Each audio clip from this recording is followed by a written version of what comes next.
Now, how are we going to determine the reaction order for a given reaction? So usually we have a set of data there and we monitor the concentration with changes of time. And what we're going to do is we're going to plot, okay, time versus the concentration. And then we're going to plot time versus the ln of the concentration. And then we're going to get plot time versus the 1 over the concentration. And what we're going to do is we're going to get, okay, the r squared. So the one that is closest to 1, okay, that's the reaction order, okay, of a given set of data. So this time versus concentration, that's a 0 order, okay. Now, time versus ln of A, that's the first order. And then time versus 1 over A, that's what we call second order.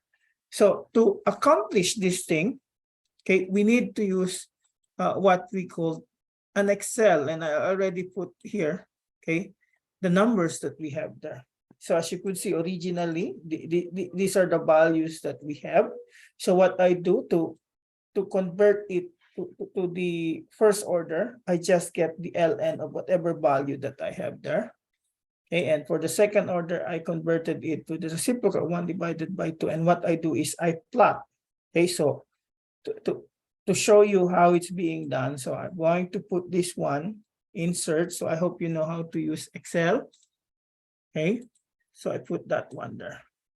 Okay, so as you could see, once I have it there, I'm going to get the trend line so that I will be able to get the so-called r squared. So the r squared that we have here is 0.8754. So as you can see, it's not really linear. Okay, so what I'm going to do next is to plot, okay, it in terms of,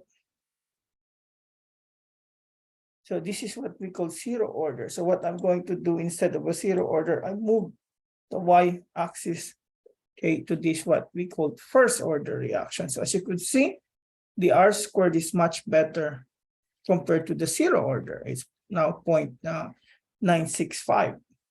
Okay, and then I can also do the same.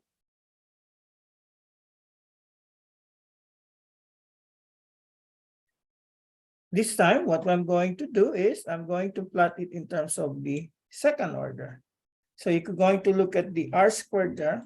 So this is the coefficient that you have there. And as you could see, it is 0.9993. So that means the set of data that we have is a second order reaction. Now, you may also be asked for the what we call the rate constant. Okay, so the rate constant that we have here, you just have it in the form of y equals to mx plus d. X is the time and y is your concentration, whether it is as concentration, ln of concentration, or the reciprocal of the concentration.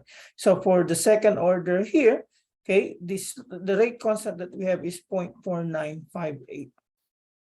Okay, and as you also see, in the first order what we call the plot, the rate constant, the slope is negative, okay, compared to the one that you have here in terms of the reciprocal.